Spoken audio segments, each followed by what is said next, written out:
The local business dealing with setbacks after being snowed in this morning, while they also continue to deal with staffing shortages.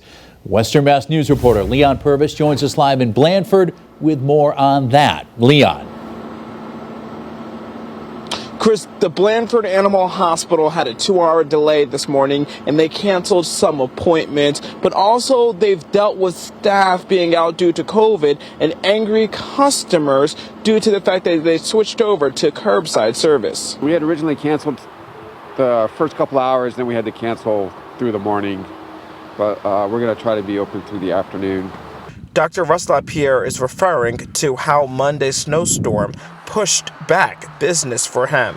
We canceled 7 appointments before 10, and then a couple more. We've had about 4 or 5 other people called up and canceled because they said they couldn't get here. We've got 2 staff members that can't get in today. Besides the snow, the hospital began dealing with a COVID outbreak in December as they faced staffing shortages.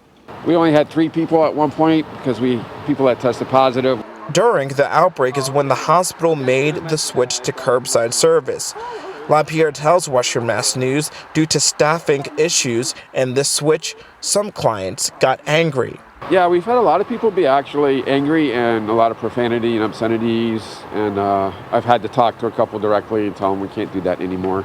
LaPierre tells us some people went as far as banging on the door and even pulling on it. That top right, you can't tell as much, but I came out and that was half pulled off the door Friday night. Now, the doctor adds that he's had to have conversations with clients and tell them that his staff do not enjoy running in and out of the cold, rain, and snow. Live in Blandford, Leon Purvis, Western Mass News.